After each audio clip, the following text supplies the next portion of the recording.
Hello, everybody. My name is Mike, and thank you for joining us for another installment of the Understanding Room.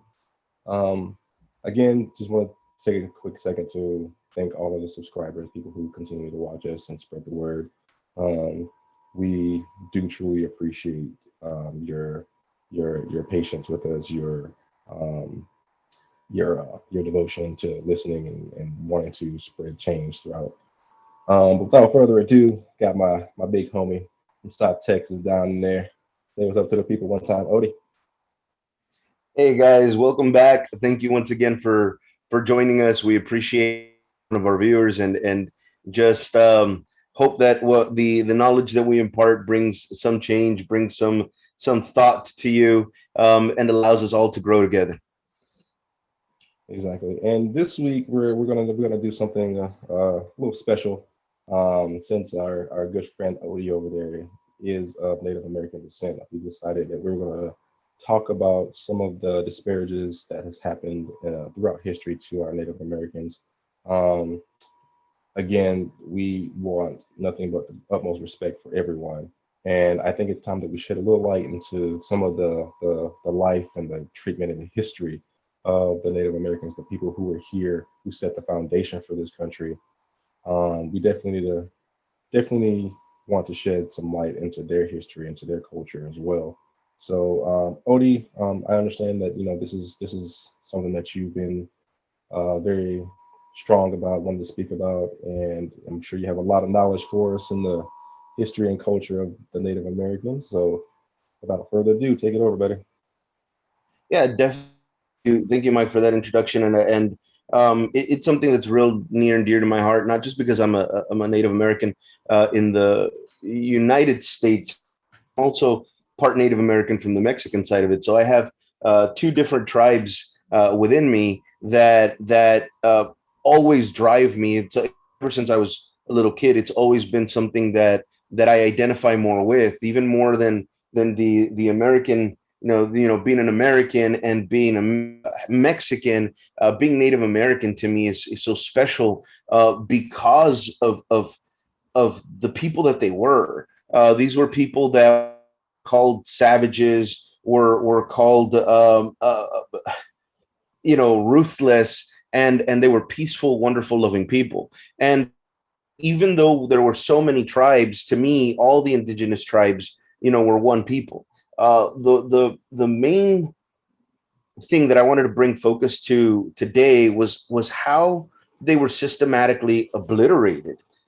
We've talked before about the struggles that Mexicans had coming into the country and being in the country and having their country stolen from them and then being called illegal in their land. We about African Americans being brought in as slaves, or Africans being brought in as slaves, and then when they finally get their freedom, being denied that American status. And the struggles that they've had to go through, and I think that now it's time that we focus in on some of the struggles that the Native Americans have had to go through. One of the biggest examples of the genocide that occurred with Native Americans is in California. And to me, once again, it's something that I just don't understand why we don't learn in school.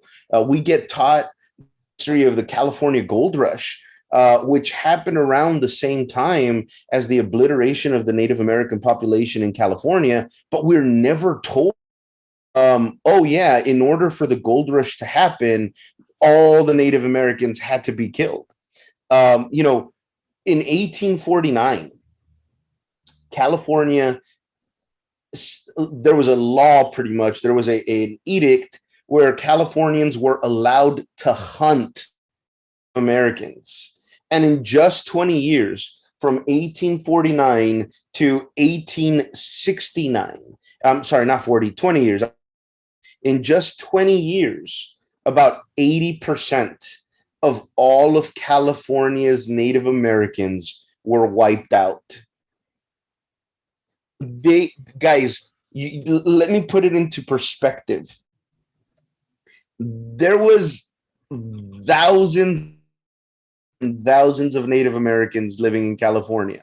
Over 80 languages in 20 years. All of that disappeared. It was a genocide. It's funny because funny and not in the haha way, in the like I wish we could go back in time and do something about this way, because it was like people at that time, the settlers, were getting together like if they were hunting doves. There was a reward of $20 for every Native American adult male. um, Now, the craziest thing is you didn't even have to take in the full Native American. They would give you $25 if you took in both hands or if you took in their scalp. That's the part that's funny. All the time, my Native American tribe, which we've spoken about before, is the Iroquois. I'm from the Oneida tribe. So the Iroquois is the tribe of 6 nations, and one of those nations is the Mohawks. And in history, they're found to be great warriors, and they were supposedly known for scalping. But that is so wrong. The settlers, the white that were scalping the Native Americans, because that's the way they were going to collect their $25.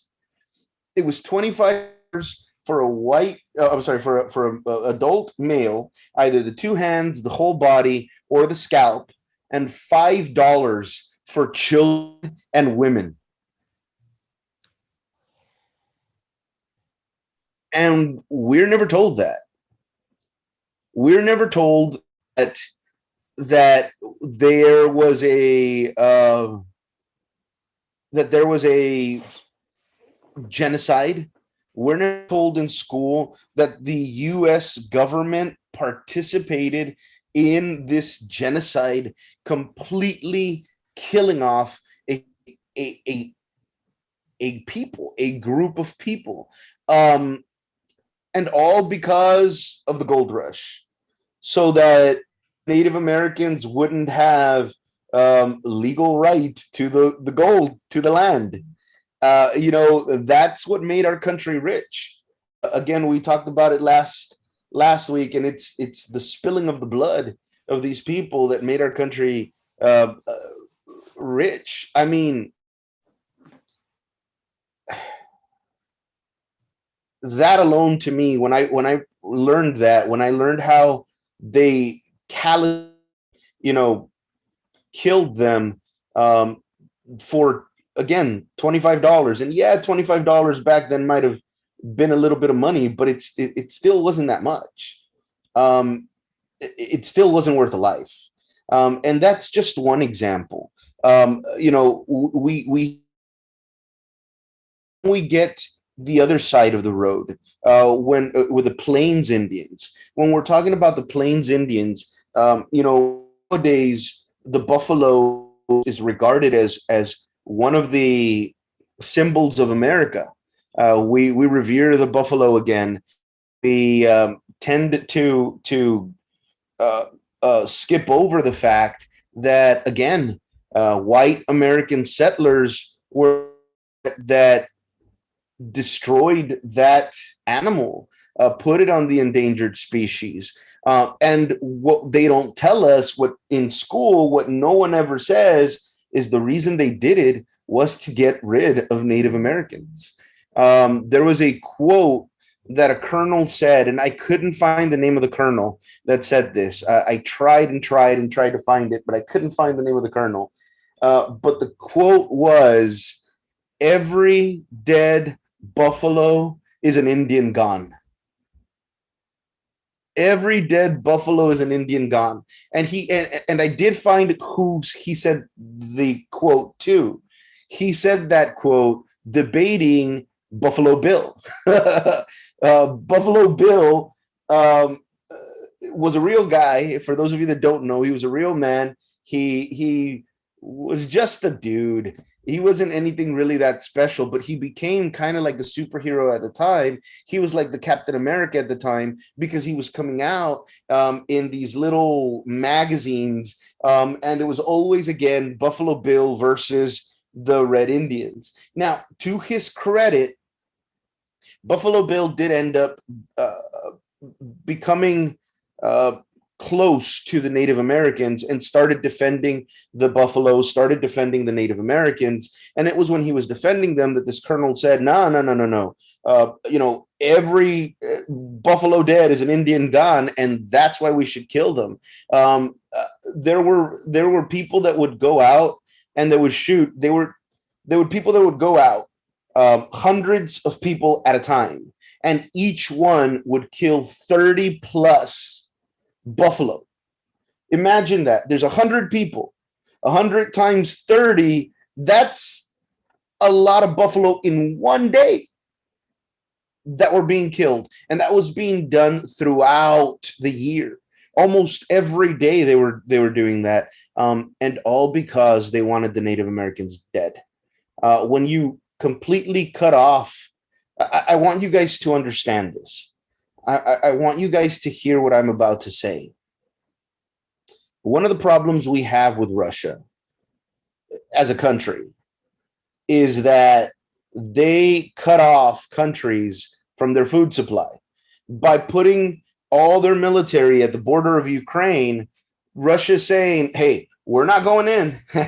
We're not going in. But they're also not allowing food. They're also not allowing supplies to come in. So that's cutting off Ukraine from their food supply. And we call them terrorists for that, and we attack them for that. But we did that in our own land. We did that to our own people, and we were okay with it. To this day, we haven't come out and said, you know what, our bad. We shouldn't have done that. So why is it that we're so okay with our history being so bloody, but we vilify? And I'm not defending Russia. On the other hand, what they're doing is despicable, but it was despicable when we did it too. And uh, we should live up to it. We should own up to it. Uh, let's talk about one of the worst tragedies that happened to the Native Americans. This one, thankfully, I remember my middle school teacher. He was actually good enough to give us some of it, but even then, it wasn't the details that that I learned later on with the massacre at Wounded Knee. I think this is funny. I think it's funny because when we learned it at school, they didn't call it the massacre at Wounded Knee. If any of you have ever learned it at school, you'll probably remember it as the battle at Wounded Knee. That wasn't a battle. For those of you that don't know what happened, um, let me set the stage for you. So the Civil War had happened. Um, we, won. And what ended up occurring is some Native Americans started doing what was called the ghost dance. Now, in their belief, the ghost dance was supposed to kind of create a utopia. It was supposed to get rid of the white settlers that were destroying the land, that were destroying a way of life, and they actually believed that the ghost dance would bring back every Native American that had been murdered by the white settlers. Now, it was a dance. It was literally just a dance. But you know how racists be. They got scared. Oh my God, there's these people dancing.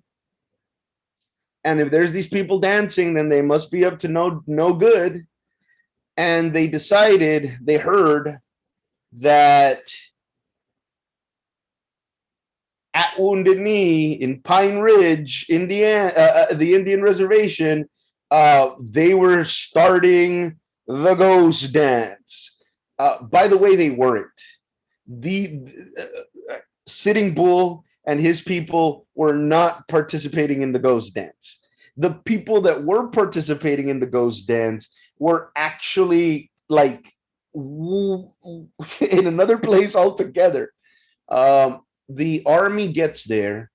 They try to arrest Sitting Bull.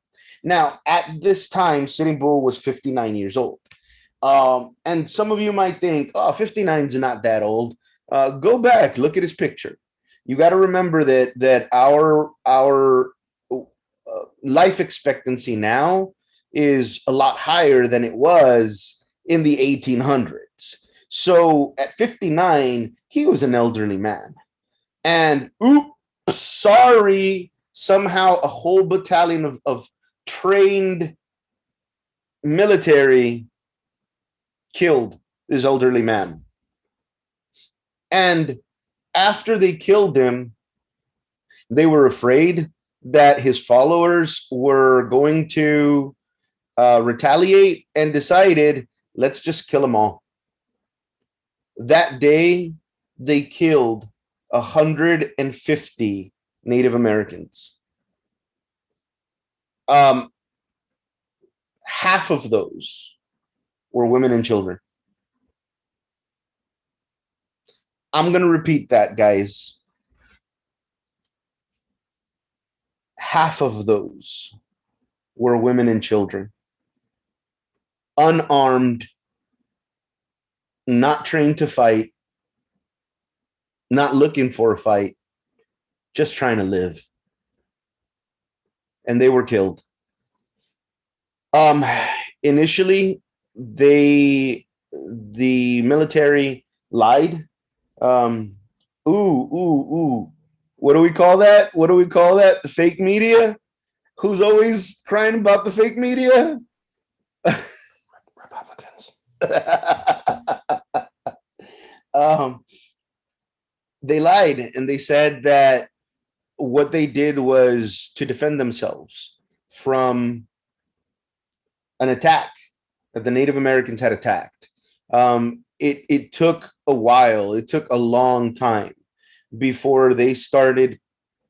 Some of the soldiers that went there, that participated in the massacre, started coming out and saying, nah, no one fought back. No one did. We just killed them all. But you know what? It worked. It stopped the ghost dance. It After the other tribes, after the Sioux Indians saw that, well, sorry, not the Sioux, but after the Native Americans that were participating in the ghost dance saw that this whole people was obliterated, they just completely stopped. I want you to understand that, because I want to make a simile to what we see now. Guys, I don't consider myself a victim. I don't, I hate when someone says, oh, stop playing the victim. Racism doesn't exist. If I was a victim, I would be quiet. These people were so shocked by the actions of the military that they stayed silent. That's a victim. With us using our voices, we're trying to prevent the victimization of people. Don't let people's narratives of what your voice is supposed to be like control it.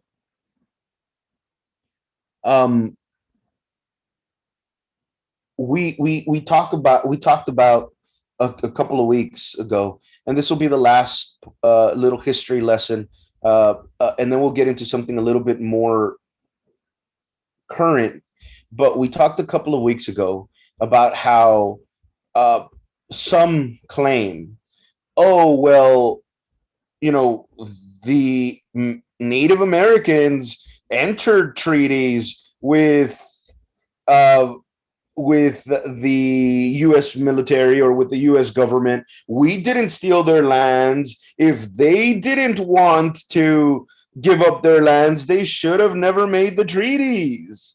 And I wanted to talk about the Trail of Tears because we talked about something similar happening to Mexico a few weeks ago, a few episodes ago. And now, again, in history, we start seeing the type of treaties that America honors. So remember that we said uh, when Texas captured Santa Ana, Santa Ana was not the ruler, was not the president, was not the dictator of Mexico. He was just a general, but he was forced to sign a treaty that gave Texas and ultimately the United States its land. Well, guess what? That exact same thing happened to the Native Americans. In 1828, there was a chief in the Cherokee tribe that didn't want to sell the land. And he had told his people, we would not sell the land. We will not sell the land. Well, a renegade little subsection of the tribe, a group of Judases, for lack of a better word, said, you know what, we're going to lose it anyways, because if we don't sell it, they're going to kill us. So they pretended to be representatives of the tribe and sold the land for $5 million. And the government, once, the real leader of the people, the real chief of the people says, whoa, whoa, whoa, they weren't us. They weren't part of us. Guess what the US government said? Oh, well, you're out of luck. They signed the document. They said that they were you. So now you have 2 years to get to stepping and get out of land. Um, think about that, guys. Think about, and by the way, this still happens. I live in a border, in the border region. We still hear all the time about how building this mythical, magical wall that apparently is going to keep everybody out and thou shalt not pass. Guess where they're building the damn wall? Over people's lands. And they're still taking people's lands. But imagine if you were told by the US military one day, oh, yeah, you got 2 years to figure out where the hell to go. And if you're not out within 2 years, bang, bang. Bang, bang. The reason they call it the Trail of Tears is it wasn't one trail. I don't want people to think it was just one like road. There were many trails of tears, kind of like the Underground Railroad. It wasn't just one. There were many trails of tears, but the reason they called it that is these people had to walk, guys. They had to walk to a whole other part of the country. Imagine, we talk right now and we say, how could these people from South America walk all the way to the United States with their children? Well, guess what? In the 1800s, we forced the Cherokee to do that. We forced them to move into a territory, to a part of the country that wasn't their land, that they weren't familiar with, that they didn't know, and we expected them to survive. How can we even think of that as right? We talk about reparations. We said reparations. This is why I said last week. I don't think we'd be enough.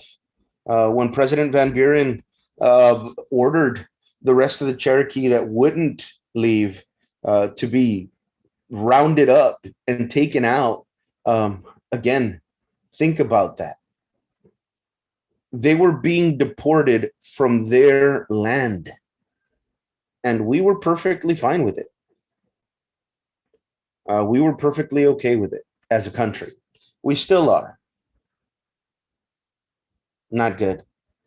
Now, before we get to some some other things, the one thing that I did also want to bring up is what's going on right now, guys, because the suffering of the Native Americans hasn't ended. We've talked about how our African American population is suffering still with racism. We talked about how Hispanics are still suffering with racism. We talked about our Asian population and Pacific Islanders and what they're having to go through with everything else as well. But we can't forget the Native Americans, especially with COVID.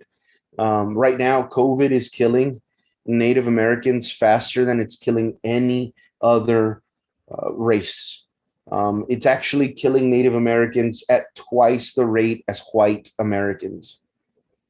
Um, it's killing Native Americans, um, and no one is talking about it. You know, they're wasting time talking about the white Americans that don't believe COVID is real, and so they don't want to take the vaccine. And no one's even mentioning that Native Americans haven't had the opportunity to in a lot of the reservations to even get the vaccine yet.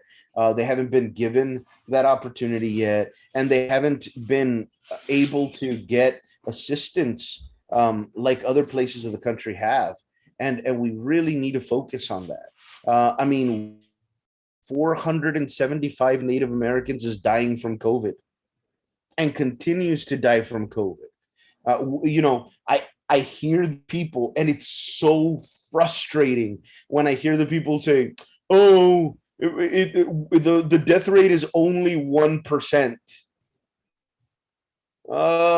For you, or maybe in total in the country, but we can't look at it like that. When we have the native, again, it's almost 1% for the white Americans. One out of every 825 white Americans is dying. That's almost 1%. But when we're looking at the Native Americans at one out of every 475, I mean, we need to realize this is a people that's still suffering. This is a people that there aren't many of anymore. And instead of trying to protect them and protect their legacy and protect what we could learn from their history, we keep trying to just brush them under the rug. Um, I don't know. You guys tell me, what do y'all think? Do y'all think that that's fair? Do y'all think that we should try to protect them? It's funny to me because nowadays, and I don't want to side with anybody, but nowadays we have politicians that are claiming to be Native American when they only have 1% of Native American blood. But everybody wants to be a Native American. No one wants to actually protect them. With my tribe alone, the Iroquois, the last time I read, there was a census, and there was twice as many people claiming to be part of the Iroquois than what they actually were.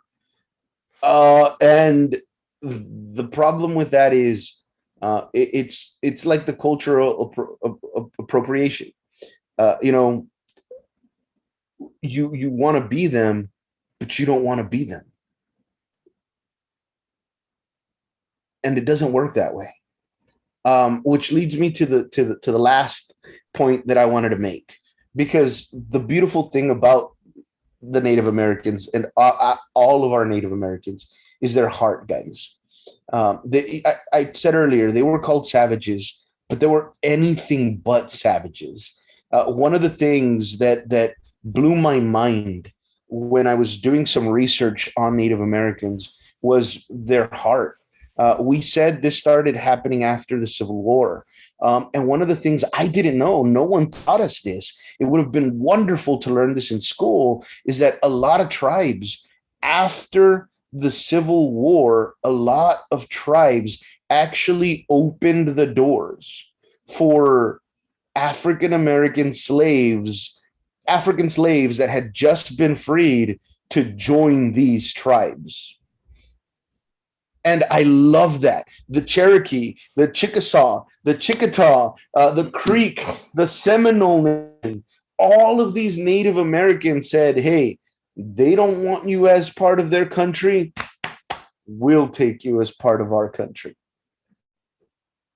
Um, to me, that shows the heart that the Native American had. A lot of people, it irritates me. It makes me so mad when I hear, well, they were the stupid ones that traded land for beads. No one traded their land for beads. The Native Americans had a heart that believed that we could get along with everybody. And it was these snakes that came in, it was these wolves that came in the guise of sheep from us, and we could recognize that.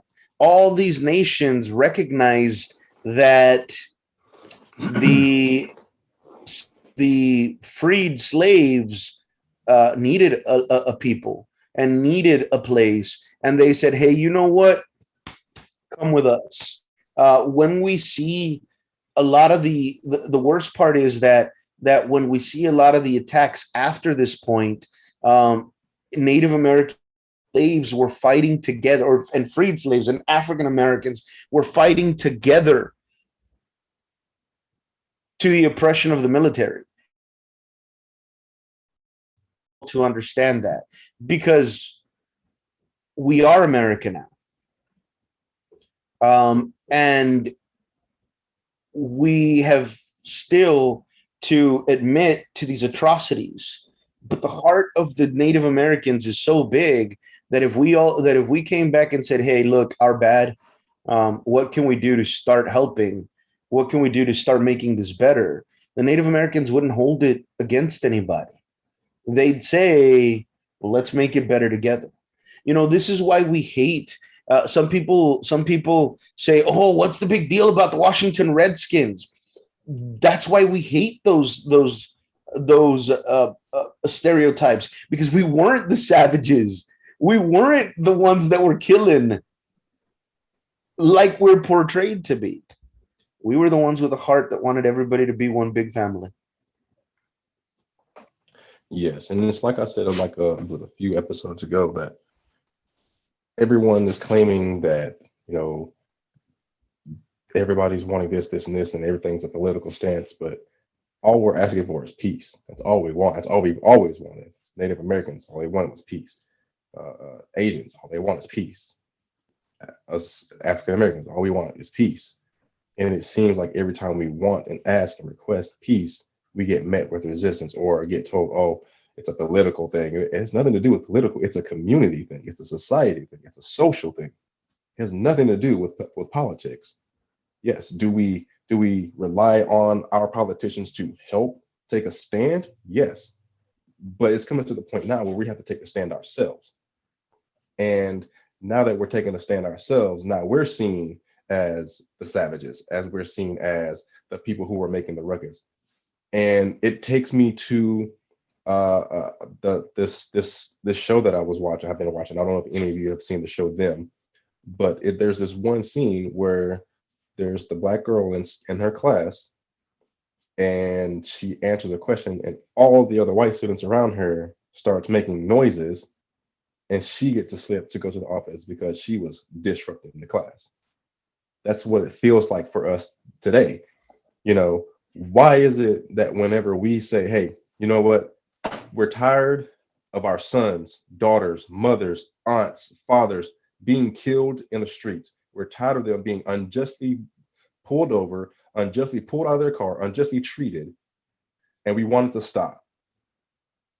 And now we're seeing as terrorists, as people who cause ruckus and disorganize and disruly. Like, no, if that's what it takes for us to get our point across, to be seen, to be heard, so be it. We don't care at this point. It's to the point now where we're tired of being tired of being tired. Just in the past, okay, let's look at the past 2 weeks. In the past 2 weeks, there have been 4 mass shootings in the last 2 weeks. How many laws have been made? No, no, no. Forget the how many laws have been made. 4 mass shootings, and I apologize, guys. I really do try to keep this objective, but I really don't like this guy. Dumbass Ted Cruz is inviting the NRA to Texas instead of trying to do something. I applaud the police chief of Houston for calling him out on it. He said, I'm burying one of my police officers and you are inviting the NRA to Texas. He said, I'm telling you this because I don't want your hypocrite ass on TV saying that you love, police officers. You can't love police officers and not want to do anything about guns. It doesn't make sense. Exactly. And here's what I find so outlandish. The state of Texas literally just yesterday passed a law to where people can carry without a permit. So their answer to the mass shootings that have been happening is just let everybody carry guns. And like I've been saying, you cannot take a toilet full of shit and leave it there and continue to go in there, spray and spray, and expecting the shit to not be there. The shit's still there. It's not going anywhere. You have to flush the shit, or else it's going to continue to be shit. I mean, and again, you've heard it from us before. Mike has guns. Mike has a license to carry. I don't have a license to carry. I don't carry well, now I can, but I've never have carried my gun with me. I have my guns for home protection and for, hunting if I ever want to decide to go for hunting. So we're not against guns. You don't have to be against guns to understand that there's a need for some kind of accountability. Exactly. Accountability. I have been look, I'm about to go on a rant for a second, y'all, and I'm sorry, Odie. I'm about to go on a rant. I have been saying since week one of this show, accountability. This is week 7, and I'm saying the same thing. Accountability. There's still none. Still not one piece of it. And it's really getting frustrating because when I have people that I care about who call and text me saying that, man, every day I wake up, there's a mass shooting and it's really taking a toll on my mental. That's a problem to me. Because now it's not just affecting us socially, it's affecting us mentally. As Black people, we understand this for a second, people. We are torn between whether we want to carry our firearms and not carry our firearms. And I'm going to tell you why. On the one hand, we carry our firearms in the event that something does happen. We have to protect either ourselves or someone else. On the other hand, we carry your firearm. A police officer sees us. We have a firearm. We can say, hey, bro, my hands are up and I have a firearm. I still have a pretty high percentage of a chance of being shot for doing what they said to do. So understand this. This is a daily thing for us. This is a daily thing that I face every day, but I still carry mine. I'm scared every day because it takes a split second for a cop to be like, oh, he's got a gun. Like, I got a right to shoot. No, like it's terrifying. But at the same time, I think of the fact of what if I'm somewhere and I need my firearm and I'm in this situation and someone's an active shooter. So it's a double-edged sword. It's a double-edged sword. And I want to take it a step further back because there are a lot of similarities between what happened to Native Americans and what's going on today. When Odie's talked previously about the ghost dances, how is that not the same as those of us today having peaceful protests? When we walk out to have peaceful protests, what are we met with? We're met with cops and with military gear. Let's think about last summer when they were having a candlelight vigil for a guy that was murdered by police. They were having peaceful protest with violins in the park. Got met with police in riot gear, shoving, pushing, throwing them around, throwing tear gas, hitting them with rubber bullets. For what? Here in Austin, peaceful protest. We walked down to the police department, having signs chanting, "We want it to stop." What happened? Rubber bullets, tear gas. Why? Why? Meanwhile, oh, I'm really going to go on a rant now. January 6th happens, and they got invited in. So there is a clear division in this country on how people are treated based off the color of their skin. I've seen several videos where white people in this country have been pulled over by police, threatened police, have weapons on them, and nothing. And like I said last week, when we talked about the McMichael brothers, had a fully loaded firearm in the front seat. Dude was just hanging around the front seat, talking to the cop like he was buddy.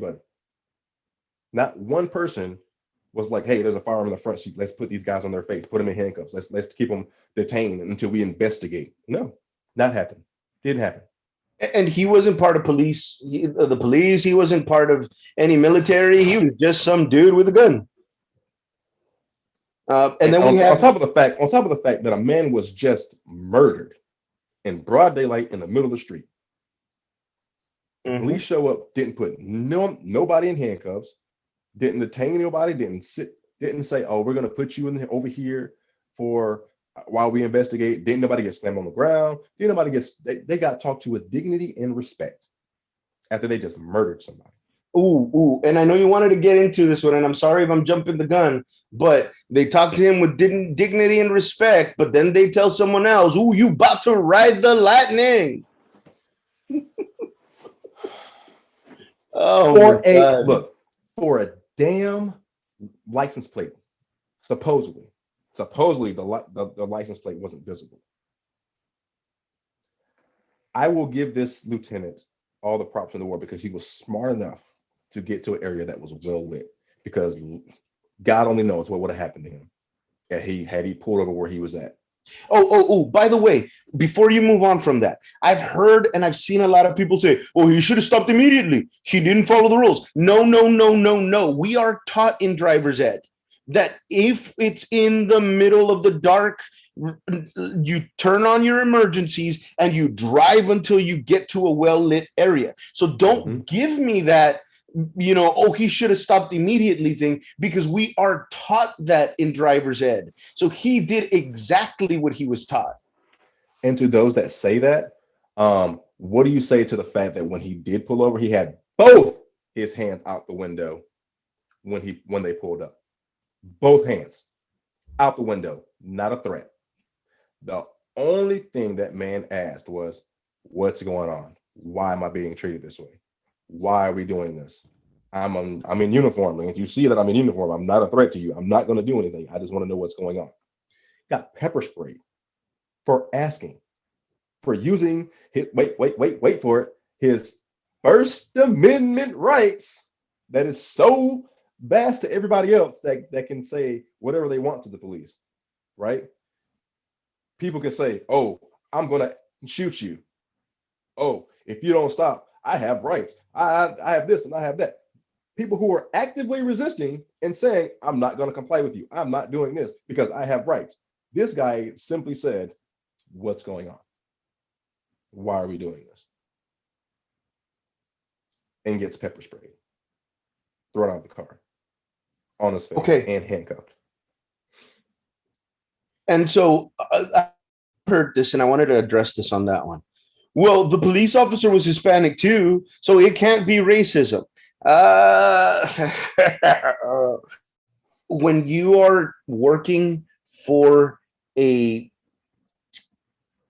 entity that trains people to treat certain races differently than others, even if it would have been another police officer that's half black, half Hispanic, like he was, it's still racism. And Because that's the he, point. And that's the point we've been trying to make. It doesn't matter what color you are. It's the fact that they are abusing their power. They feel like they have the ability to do what they want, and there's no repercussions for it. Again, accountability. What's the word of the week, everybody? Accountability. um, and again, guys, this is to show you, like, we can't stress it enough.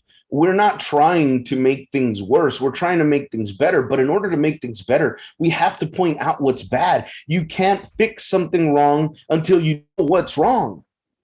And we're looking at this situation, and we're still, again, what was it?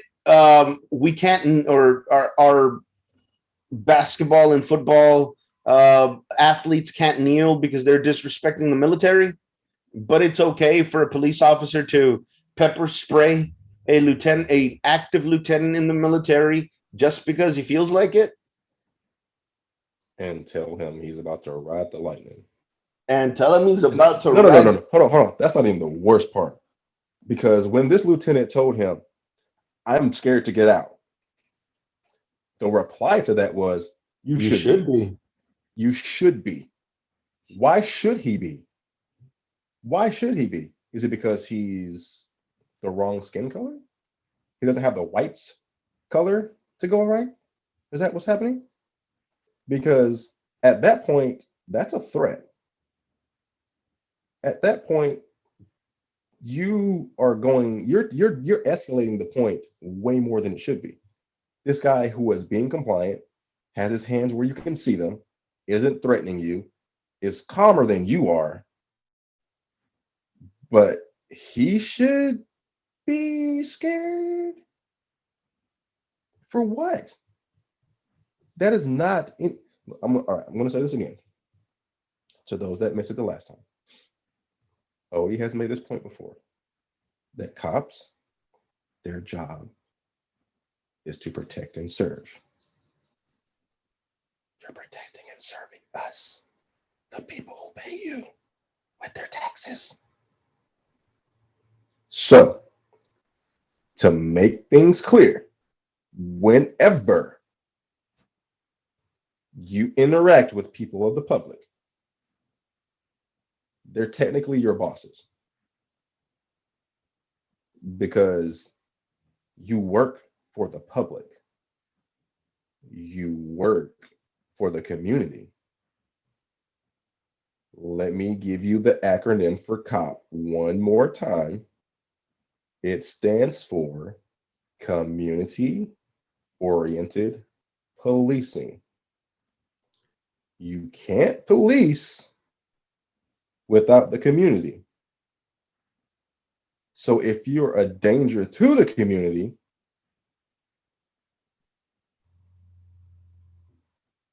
how are you doing your job?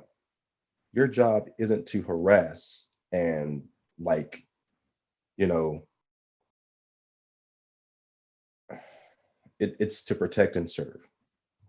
Your job isn't to go through neighborhoods and be judge, jury, executioner. Your job is to enforce laws, not go out there making up whatever you want it to be a law. And some people try to defend the police. Well, the police is gonna, they were talking to him like that because they wanted him to comply. So it's a tactic. Nah, don't give me that either. They're not a gang. They're not a gang. Gang members are the ones that are going to try to get me to comply by intimidation. A police officer should not be using the same tactics as the people they're trying to stop. Don't give me 90% of a cop's job is communication. I just wanted to throw that out there too, based off some research that I had done. 90% of their job is communication.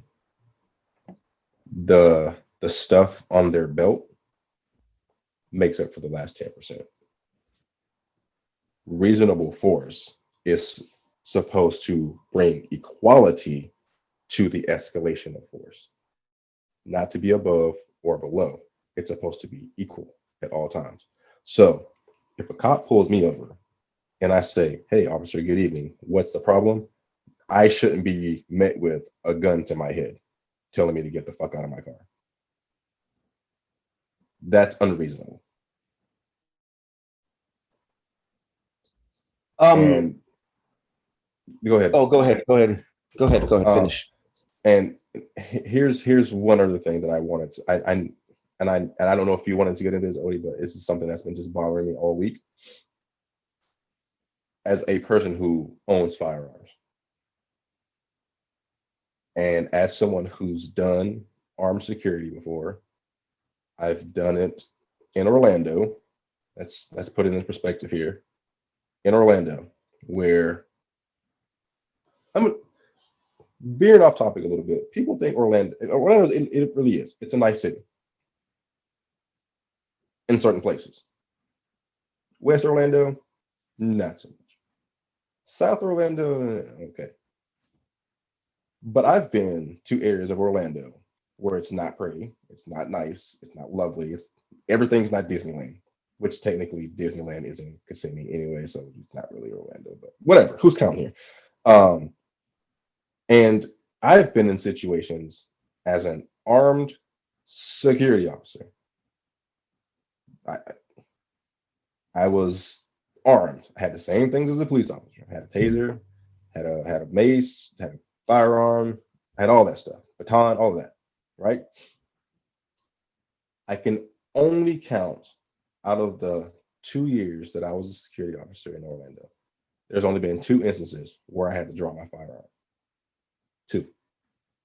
One was when a individual pulled a gun on me, and 2 was when I was in literally a mob of people and they had weapons. Only one of those 2 situations I had to discharge my firearm. In the other situation, I used my words. I called for backup, but I used my words. And it in the time that it took Orange County Sheriff's Department to get there was quite a substantial amount of time between the time that I made the call and the time that they arrived. And in that time, I just used words. I didn't have to discharge my firearm.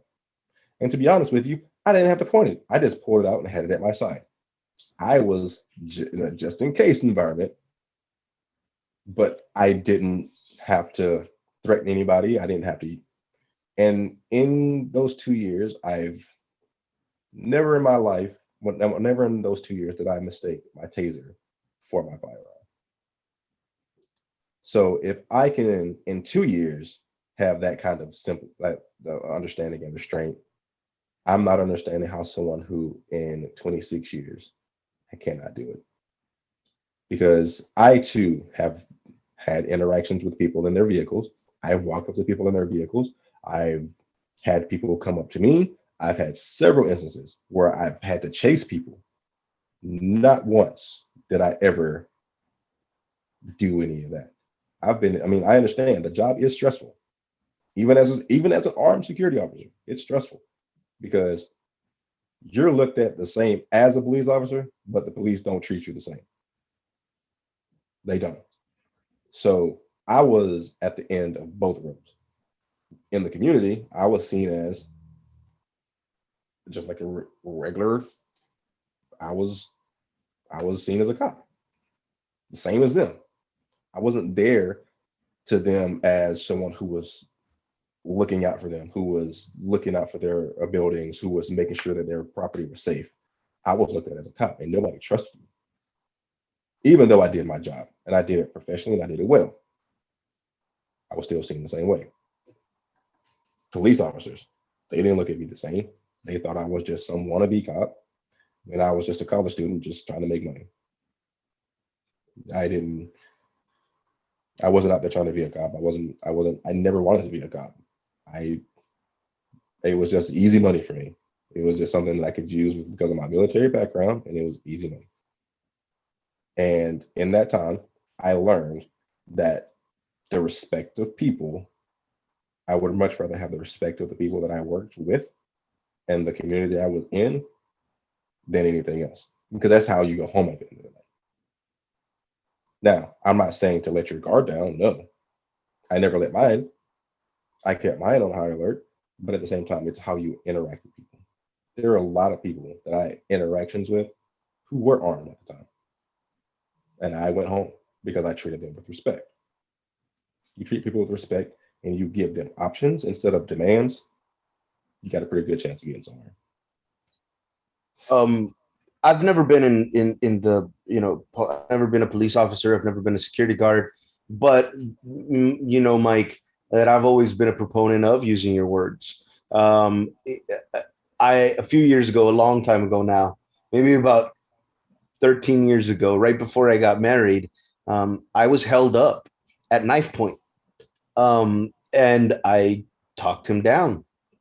The guy wanted to rob me, had his knife at my back, and by the end of the interaction, he was saying goodbye. He was shaking my hand and walked away. I didn't lose a penny. I didn't give him anything. He didn't take anything from me. You don't. All you got to do is use your words. Mike knows me from work. When we worked together, I was the supervisor that everybody. Anytime they wanted to let go of someone that they thought was going to be unruly or cause a scene, I was the one they'd call. And I'm not a big. I mean, I'm big sideways, but I'm I'm not tall. I don't consider myself an intimidating human being. Most of the times when I let somebody go from work, they wouldn't yell. They wouldn't cause a scene. Most of them would thank me.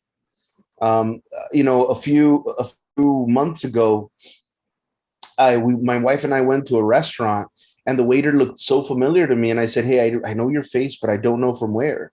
And he goes, "You let me go from where where we were working."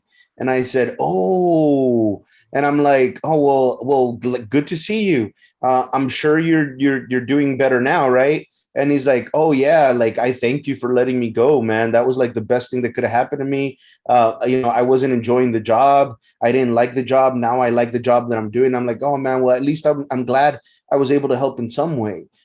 If we can do it, I mean, if we're trained to do it." Mike said most of the job of for a police officer is customer service. That's exactly what it is. If I can convince somebody not to stab me, to take my truck keys, then why can't a police officer do that? Now, as far as the other comment that Mike made, and again, I've never held a police taser. For all I know, they might have a safety also, but that's the one thing that I just couldn't figure out. She said she confused her taser for her gun, but why wasn't the safety on the gun on?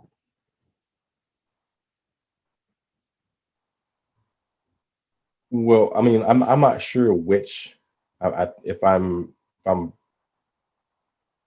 taking a wild guess, if they had the Glocks, which were pretty standard issued for police officers, they don't have safeties. There's only the safety mechanism within the On the trigger. within the trigger. And I mean, I can understand the practices for it as a police officer, but at the same time, 26 years is a long time for you to be. And here's something that I'm proposing as well.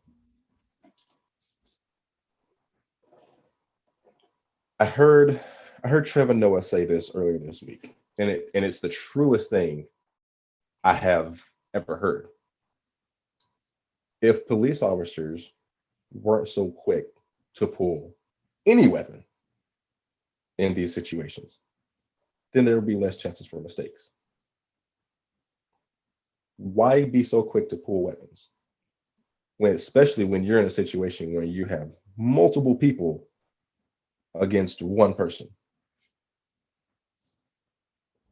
It doesn't make sense. Why is there a need for you to have a firearm pointed at my head when I'm asking you what's going on? Why is there a need to have three grown men hold me down while I'm handcuffed on a prone position on the concrete next to a police car for almost 10 minutes? Why was there a need for four grown men to have someone in a chokehold on the ground until they stop moving? Why is there a need for several officers to surround my car if I'm in it by myself? These are the things that I'm trying to understand. You have all the equipment, you have the backup.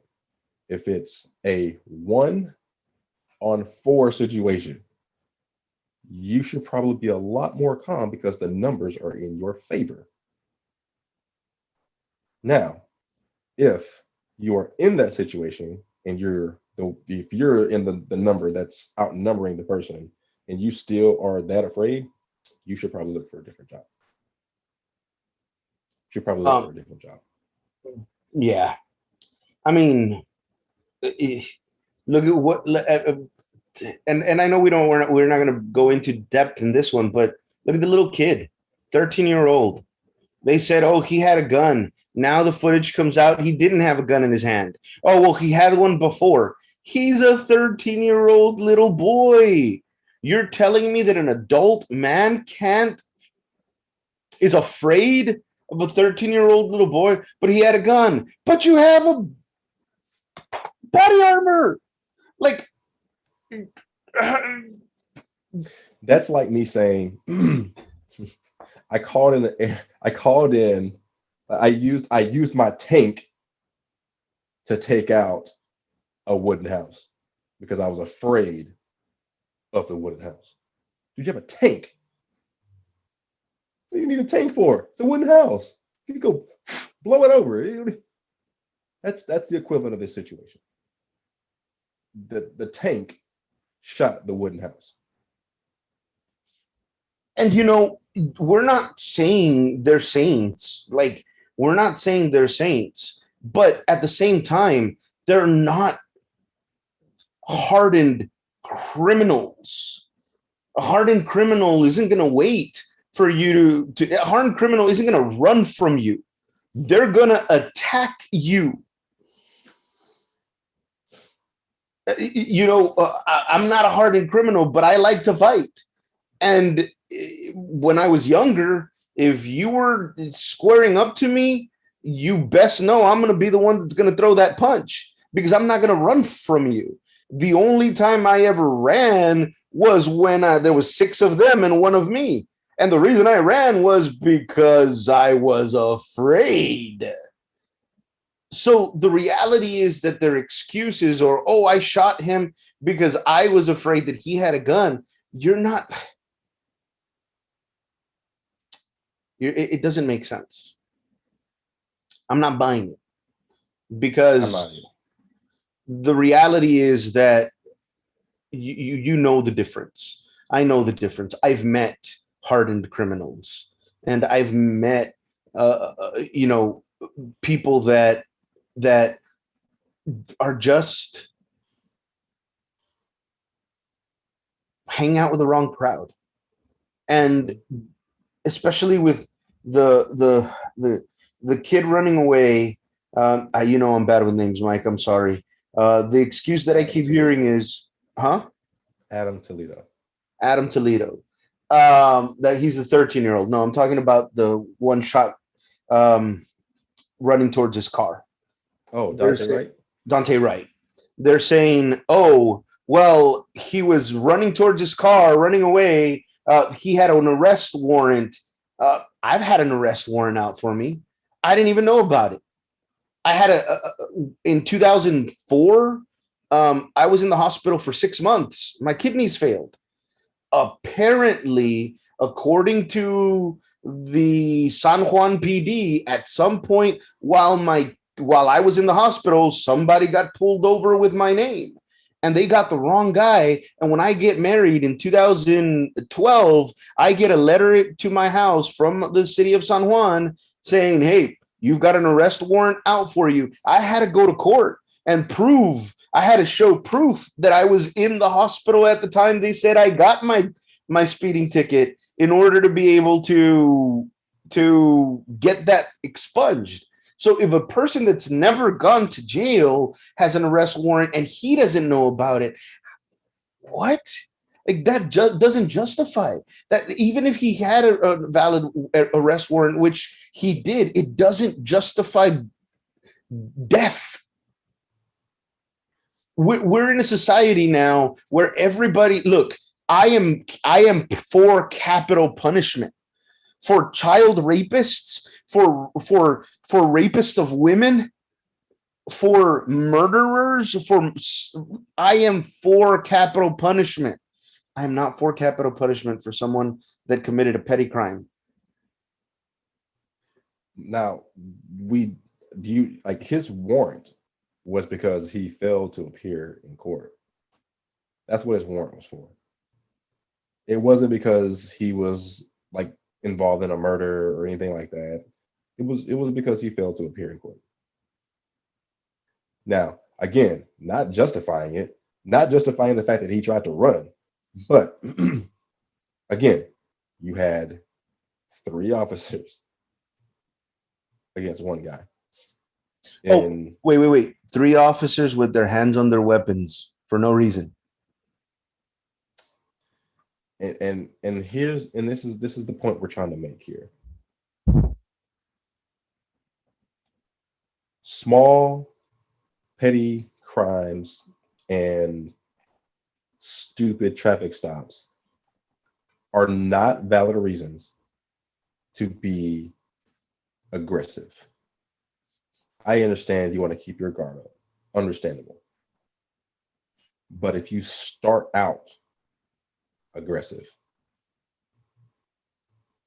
against people who are already distrusting to police, who, excuse me, who are already fearful of police, you're not going to make that interaction any better.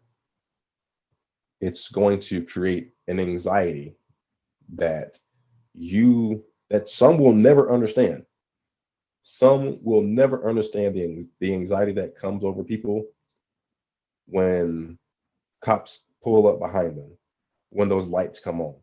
It's it's different. Oh yeah. It's different. Even as somebody that knows their constitutional rights, I still get scared. Phew. Oh, I've never gone to jail, and I get scared when when they've been behind me for more than a block. If they're behind me for more than a block and they're still there, I find the quickest way to turn right or left, and that's how I'm gonna know, are they following me or are they just going straight? And I've never done mhm. anything wrong. Why? Because the only people that have ever held guns to my head have been police officers. And that's the problem. That is a problem. Why do we feel guilty of something we know we haven't done? That is the amount of anxiety that law enforcement has put into to people of color. I'm just gonna flat out say it. This is what happens when a normal traffic stop turns into, oh, so and so got shot, or oh, traffic stop turned into, oh, this cop was laying on his neck for 9 minutes. It was a traffic stop. Or, oh, this guy had a counterfeit $20 bill and now he's dead. I mean, if you look up the penal code for that in Minnesota, that's a ticketed offense. Get a ticket, see you in court, you talk about it to the judge. It's not even an arrestable offense. They didn't have to take him in. They didn't even have to take him in. It's a petty crime. It's a petty crime. It's the same as stealing bubble gum.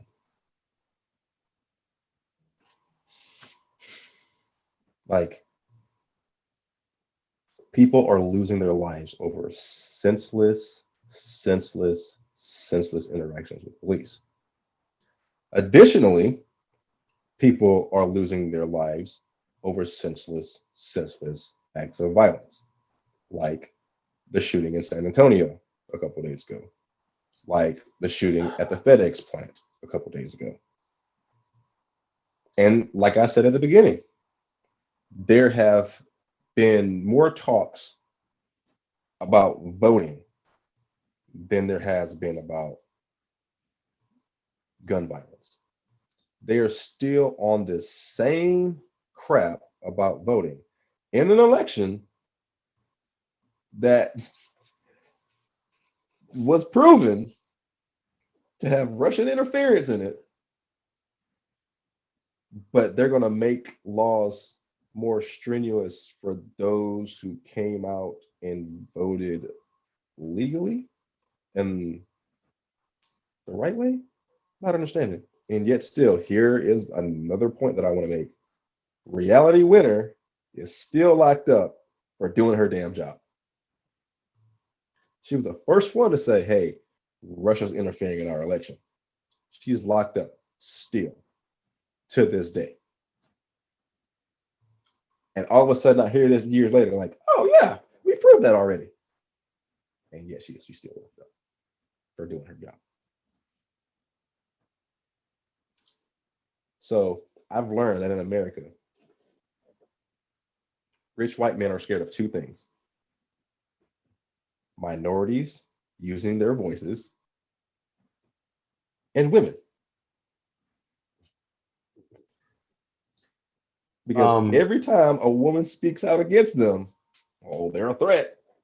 AOC is still a threat. You know?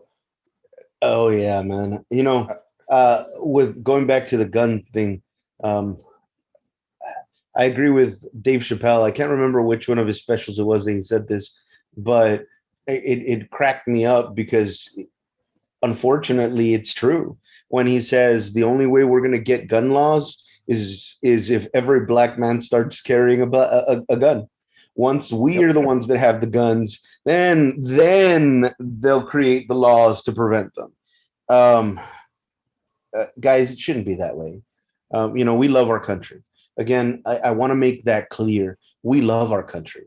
I love the United States. People say, well, if you don't like it, why don't you leave it? That's not what you do with something you love. You know, I've been married now 9 years. In those 9 years, there's been things that I don't like about my wife.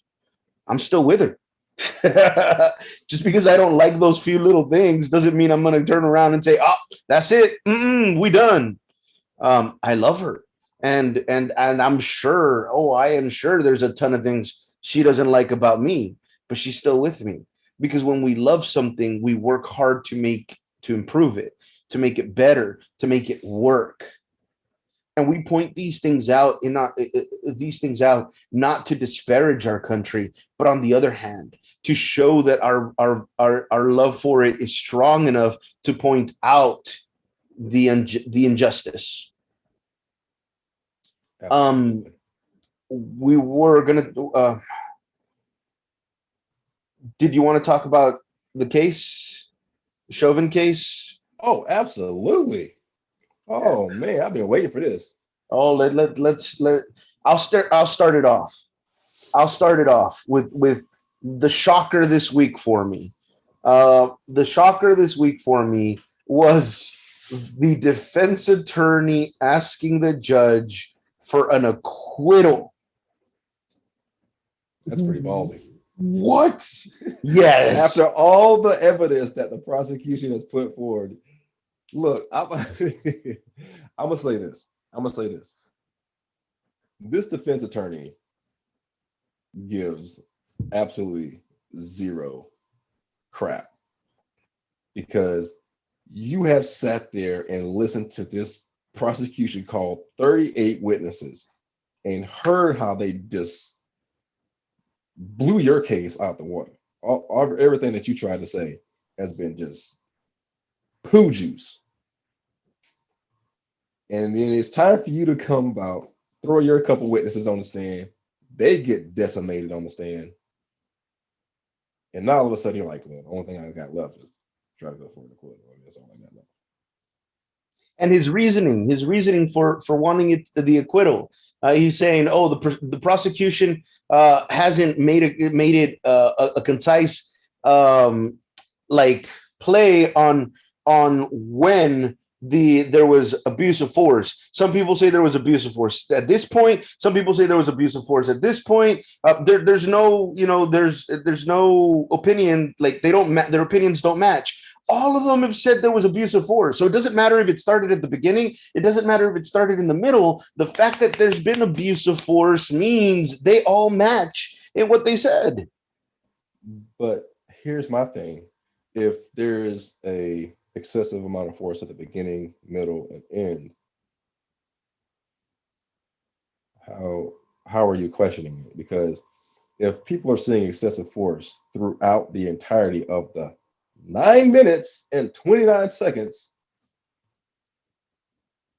how anyway,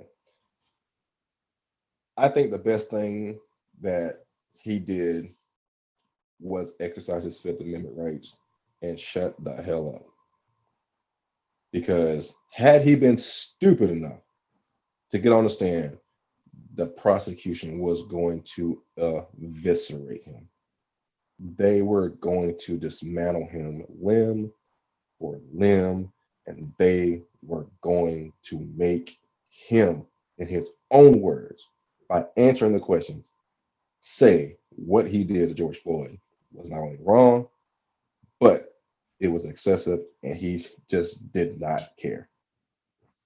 Look, I don't know where they got their experts from, but that one expert that was claiming that he died out of nowhere. They the overdose thing isn't going to work because they've already proven it was too little, and that uh, none of the symptoms for that type of drug were present. So now, out of the blue, oh, carbon monoxide poisoning. What? What? Oh, you mean by the expert witness who's being sued by uh, the state that for covering up a previous incident by police, which is kind of similar to this case? Yeah, he's a good person to call to Yeah. court. Yeah, Which is and like you why the said, man, prosecution just completely just dismantled him on the stand.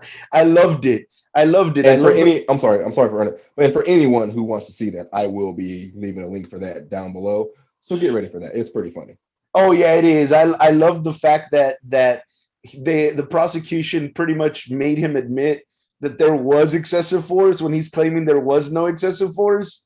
But he can't admit it, so he has to go with the it could be, there could be. I love those. I love that, man. We've talked about it before. The use of language, the way that you can say yes without ever saying yes, and that it could be means yeah, it was there. And again, man, I said this before, and I'll say it again. This prosecution has done a great job. Um, they are competent. They have their questions clear, concise. Their experts were amazing. I'm just afraid that it's still going to be a hung jury. That's my biggest fear, man. That's especially with as brittle as our society is right now. With Dante Wright occurring right in the same city, so close to this with all the mass shootings that have happened, man. I don't know, brother. I don't know. I still. Yeah, and Minneapolis is already on edge because, you know, just 10 miles from where the case for Derek Chauvin is happening is where Dante Wright was shot and killed. And Minneapolis is like you said, it's hanging on by a thread. And there has to be accountability for this action. There has to be, because the entire world saw the actions of this man, heard his own words tell the other officers, no, we are not going to get off of him. We're not going to turn him over. We're going to leave him right where he's at. That's a blatant disregard for life. Yeah, when your own officers are telling you, hey, he's not breathing, and you say, stay on him. It breaks my heart that I'm not saying that they're not culpable. I hope they there's some culpability found for them too. But at the same time, it breaks my heart for the other two officers, because the other two officers at least attempted. Their supervising officer tells them no, and they should have said, hey, you know what, dude, this isn't right. Get off of him now. Like, we're taking over. They should have had the guts to do that, but they didn't, and now they're stuck in the situation. Um, who was the police officer? I can't remember her name, but she recently just won the lawsuit. Um, I was just about to bring that up. It's just, I mean, they and for the sake of being transparent, understanding what Odie's saying, he was their supervising officer on scene. Like he was the officer in charge. And going into what you were saying, the officer's name was Carriel Horn, Carriel Horn, something like that. Um, she stepped in and stopped an officer who was using excessive force and was fired for it. And just recently, was had all of that overturned, and she got her pension. she Now, got her. mind you, that case, that situation happened what, 13, 14 years ago, It was about somewhere 14 around years there. ago. Yeah. So think about that, y'all. 14 years for her to get her name turned around and to get the pension that she earned, all because she did the right thing. She did the right thing and was punished for it. You know what I mean? And by the way, that's just to show you the what I was talking about earlier, because she was a black officer, the other officer was a white officer, and we were talking about how people say, oh, well, this officer's Hispanic, he's half Hispanic, so it can't be racism. And I said, if your body, if your entity is racist from its core, then even if you're not white yourself, you are taught to be racist to your own people, to minorities. She was fired for trying to protect someone from excessive force. That is the indoctrination. Because what they were telling her is, well, apparently we didn't indoctrinate you enough to know your place, and that we should have protected the blue instead of anything else. So bye. Uh, how can anybody argue that the system itself is flawed? Absolutely. And again, goes back to what we've been saying: accountability. And in this case, accountability was taken on the wrong person. The person that was doing the right thing was trying to hold someone, the person who really was supposed to be held accountable, but she faced consequences herself. Man, the fact that she finally, like you said, got her name back, I was impressed with that. I was really happy to hear that because that's who we want. I mean, it's ridiculous that we have a person like Chauvin that had how many complaints or how many excessive force? 18, I think it was. Yeah, well, I think it was over. Over 18. And her, she protected a civilian and gets fired for it. So let's keep the one that abuses his power and let's get rid of the one that tries to use it right. That makes no sense to me. The one that was actually protecting the community. Yeah. Um, I know you also name the one that came out this week. Uh, what's the guy's name? He's also in the military. Get off my! You're on the Oh wrong. yes. Let me talk about him real quick, real quick. I'm gonna say this, and anybody that knows me knows that I'm 100% about this. And like Odie said, he's the Martin Luther King, and I'm the Malcolm X of this whole thing. And I'll say this: if the day ever comes and something like that happens here in my community, I'm pulling up.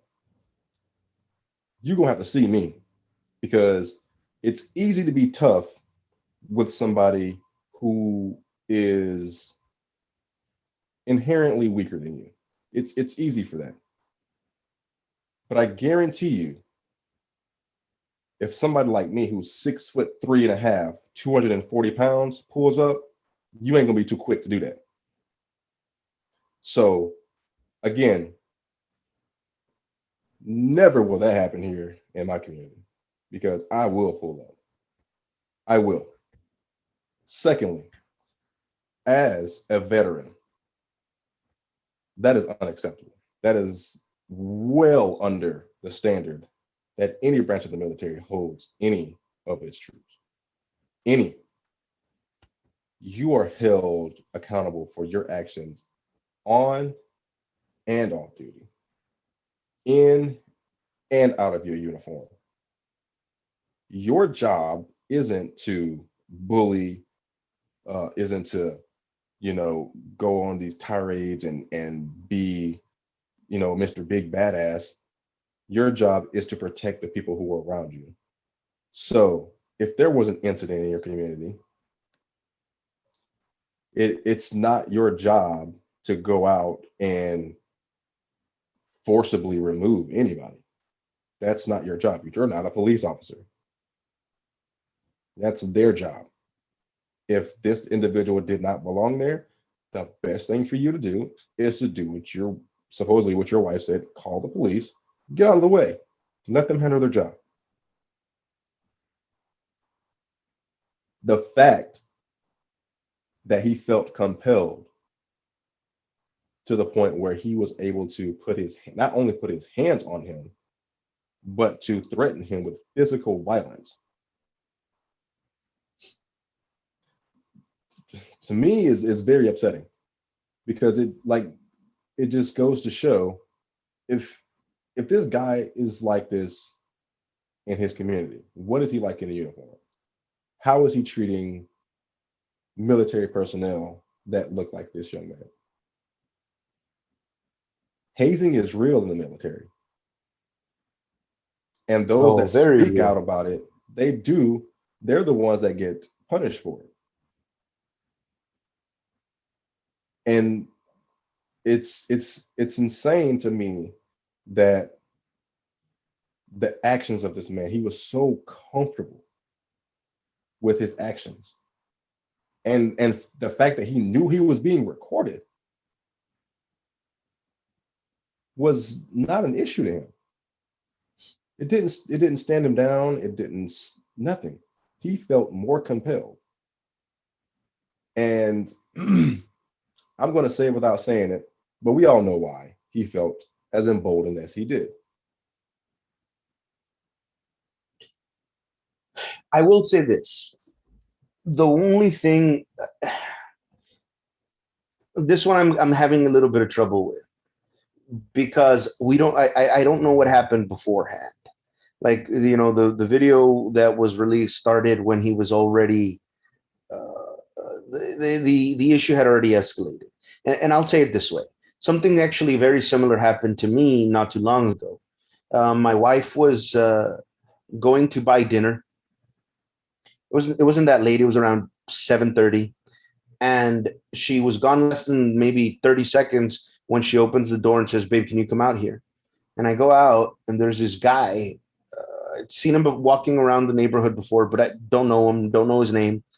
And he's right there, and he's like, "Oh," he asked me something stupid like, "Can I borrow a lighter?" And I'm like, nah, I don't have lighters, I don't smoke, go, leave. And I'm like, "What happened?" And she's like, "He scared me. Like, I was going towards the car, and he ran out of the alleyway and scared me." And I was like, "Okay, well, I'm sorry for that, sweetheart." A couple days later, that same guy does it again. Like, this time I walked out with my wife and I was like, "Nah, I'm gonna go outside with you and I'll stay by the door as you're getting, to see you off." And I see him approach and he doesn't see me. And so when he's approaching my wife, I go, "Hey, what do you want?" And he's like, "Oh," I startled him, and he's like, "Oh, I was just wondering if you had like a couple bucks I could borrow." I lost it, man. I was like, "You know what? I don't know who you are. I don't know what you're doing here. I don't want you around my neighborhood again. I don't want you around my property again. If I see you around my property with all of my cameras, if I even see you around my property, I don't care if you're not near my property anymore. I'm gonna find you, and you're gonna find out I'm not the one to mess with."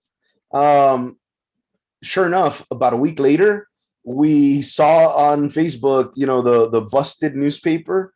This guy had been picked up because he failed to register as a sex offender. Had just spent the last 10 years in jail for sexual assault and got out, failed to register as a sex offender.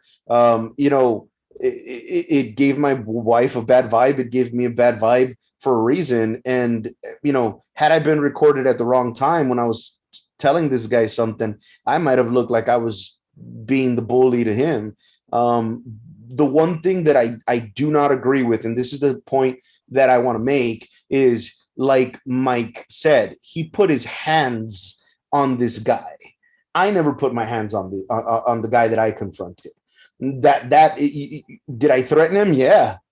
Did I mean my threat? You best believe I did. I said earlier I don't like to fight, but if I have to, um, you know, it, a black eye ain't gonna stop me. I'm fat enough right now that a stab wound won't stop me either. But the reality is, when you're putting your hands on someone, and I love what Mike said, someone smaller than him. It's so easy to bully someone smaller than you. It's so easy to be big when you feel like the other person can't do anything. I applaud the other person for not reacting, for being as calm as he was, even after he was shoved, even after he was yelled at in the way that he was. But here's the other point that I got from that video, and I think it's hilarious because I'm sorry, but usually this comes from racists. Why the hell does it matter to them why he's walking down that neighborhood? Why the hell does it matter to them? Where do you live? Where do you live? Does it, like, what? Like, what does it matter? Like, I had seen, like I said earlier, I had seen that guy walking around my neighborhood plenty of times. I'm not going to stop him and be like, "Hey, why are you walking down my neighborhood?" It wasn't until he started getting close to my house that I'm going to, you know, start conversing back. But why does it matter?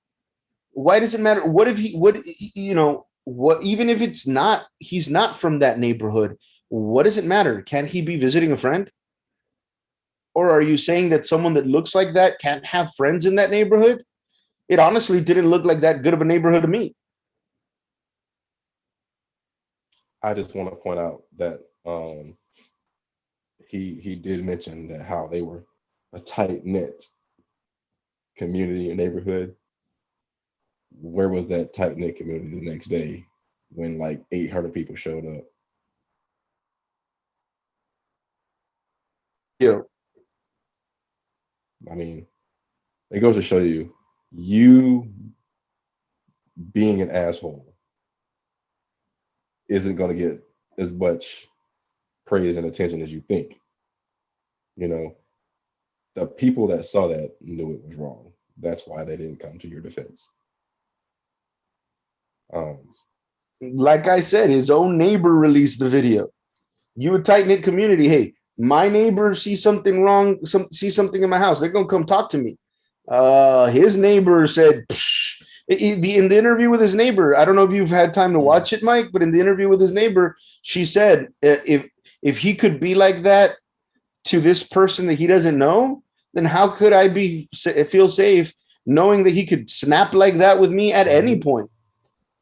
yeah. And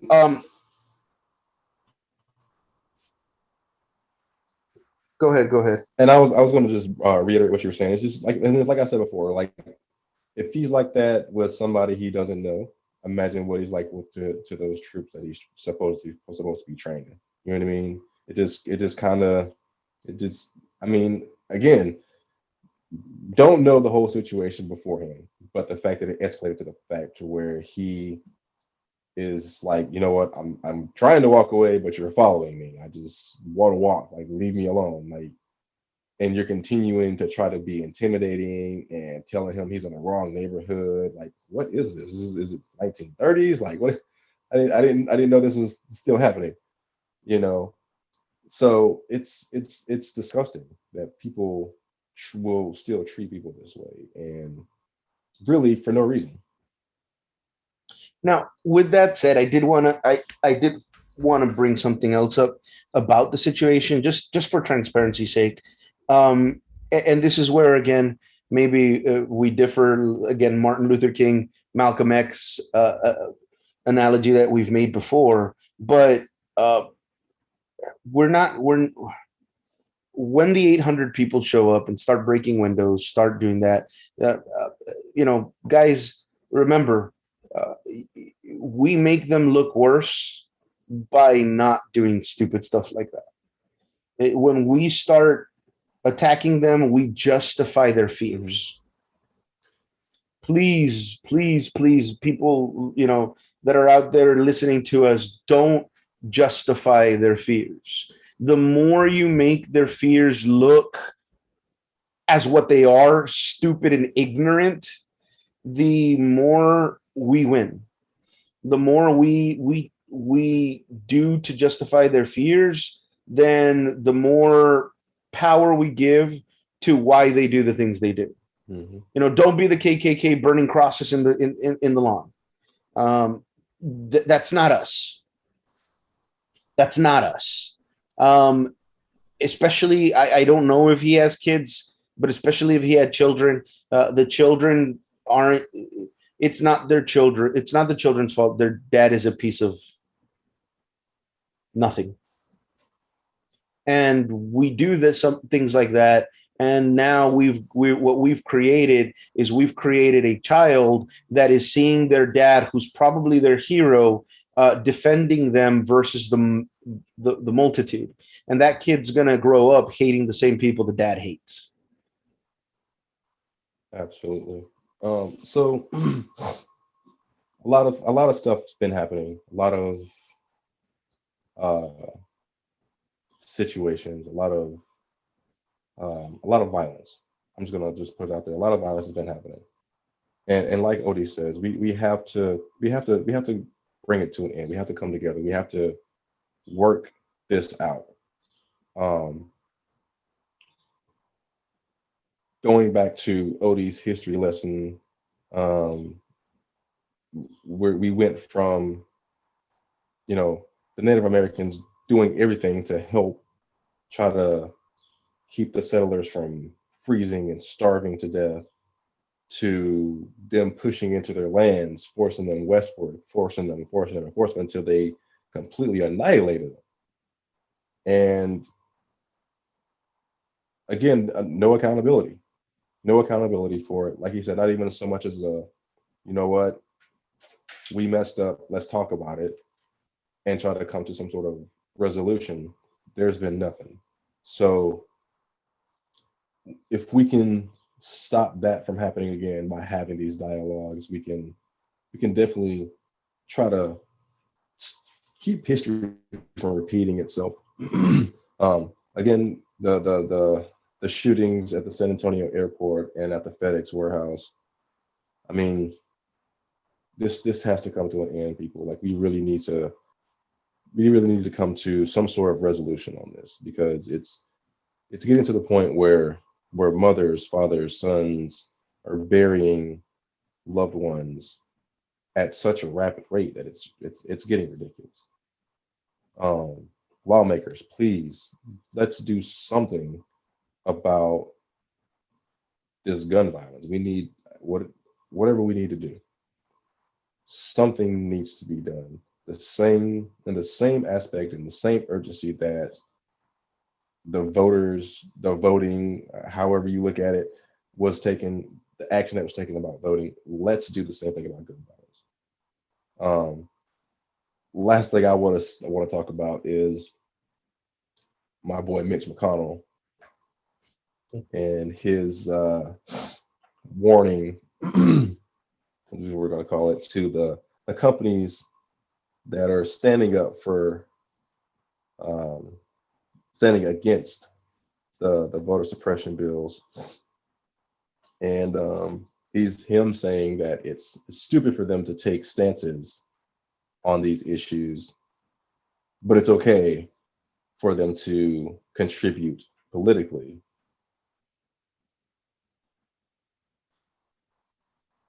So them standing up for the rights of other people is wrong, but it's okay to donate to you politically. Just wanted to throw that out, and how people are really seeing these issues these days. Ironic how it's always they're supposedly the Republican Party is the one that doesn't want government oversight and is okay with companies making their own decisions, but only when it's favorable to them. Right. To me, there's that group of politicians: Ted Cruz, Mitch McConnell, the QAnon, whatever her name is, Marjorie, whatever the hell. It's ridiculous that they're there, but what we need is for those of you that are watching us, to realize the hypocrisy behind their words. Realize the hypocrisy behind their words. Um, the worst thing in life. It's funny to me because ever since I was a little kid, I've been called everything under the sun. I've been insulted because of my race. I've been insulted because of whatever other things. I've always had to deal with someone trying to put me down. And the one thing that I always hated the most, the one thing, the one name, the one word that always boiled my blood was being called a hypocrite. Because I stand for what I believe in, and my beliefs will be what they are. Some of the decisions that I've made in life might not be the most popular one. I always say I wasn't born to be the hero in other people's stories. I was born to be the hero in my story, and it doesn't matter what they see me as in theirs. But these people, Mitch McConnell in particular, how could we trust a politician that says, "Oh yeah, in 2016 I was fibbing, but now I'm not." Oh. Bruh. We cannot trust politicians that say, "I was lying yesterday, but I'm telling you the truth today." Um, uh, Before we leave, I'm gonna go a little preacher on you again, because this is another thing that I heard a lot, especially with the Dante Wright situation. And I don't know. For all we know, Dante Wright was a God-fearing Christian man. But one of the things I kept seeing people post was, well, His parents should have taught him to be a good Christian. Uh, I need you all to listen to me. And again, this is because just like I love people of all races, I love people of all faiths. And I need you to hear me right now. Every atrocity from like the 1500s till today has been made in the name of Christ. It wasn't the Muslims that attacked us first. It was us that went in there. It wasn't the Native Americans and the Africans that attacked us. It was us saying we were doing Christ's work. So apparently that hasn't helped. What will help is showing people love. If you show people to love each other, then it doesn't matter whether they're Christian, whether they're Muslim, whether they're Buddhist, Mormons, Jehovah's Witness. Love will fail. So instead of worrying about what religion they are, teach them to love everybody, regardless of skin color, their origin, their place of origin, or what God they worship. Absolutely. And last little thing I'm going to say before we get out of here. Again, bringing up what Odie's talking about earlier, the stuff that's written in history that's taught to us in school is not even remotely close to factual. This is why I say do your research. That's why I post the links each week, so that way you can. It's a scratching the surface on how and where to look for information. Is exactly what we do. The information that we bring out, it's stuff that we look at and we research on top of everything that we bring out. It's not stuff that we're just here saying, oh, we just saw this here, we're gonna take it and we're gonna give it to everybody because it's what we saw, and then we're gonna contradict it later. No, we take the time to do the research, and we take the time to look everything up and find the facts. Um, History isn't what is written. Odie gave us several examples of that today. The massacre of Wounded Knee, and many other massacres that in history books have been taught to us as battles. The Battle of the Alamo, another massacre. And it's the same people that are writing the history are the same ones telling us the history, so that way we won't know the history when it's repeated and it starts to show itself. So we won't know it. It looks brand new, so we don't know what to do with it. When it's all the same stuff that's happening all over again. Um, and the last thing that I wanted to say was how we all, as a nation, one, we need to take a step back. We need to take a step back and take a look at ourselves, and then we need to take another look at each other, because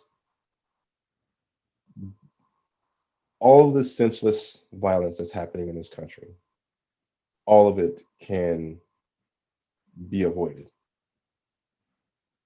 We can all get our points across without violence, without having to get, you know, into these, ugly debates, ugly fights. Just, we don't have to do that. We can have these dialogues with grace and love, like Odie says, with love,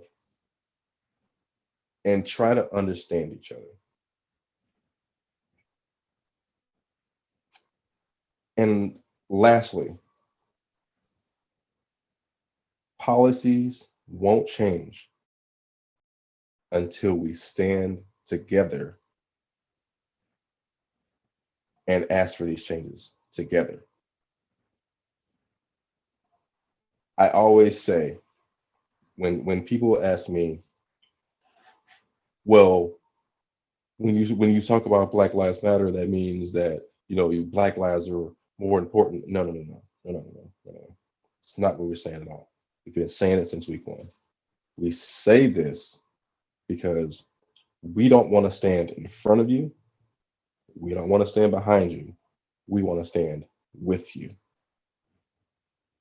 And that's the only way we're going to get this stuff resolved. It's the only way we're going to get understanding and resolution is together. And if we can't talk and have these conversations together, then we're doing this for nothing. We have to be able to come together despite political, religious, whatever your bias. We all need to come together and realize that together we are people, despite all of those things. At the end of the day, your political, your social, all of that stuff is irrelevant because I see you as a person. You're a person. If you treat me with respect, I still treat you with respect. If you want to talk about something with me, let's have a dialogue. Let's have an understanding and open minds and open minds. So, Odie, you got anything else for you out here? I think I've said everything that I need to say, and you put that very eloquently, so I'm good. All right. Once again, thank you to everyone who tunes in and is spreading our word. I am picking up the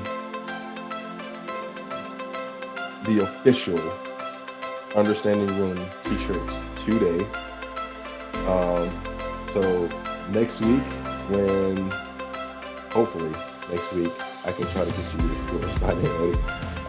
Hopefully by next week, you'll see us wearing the Understanding Room t-shirts.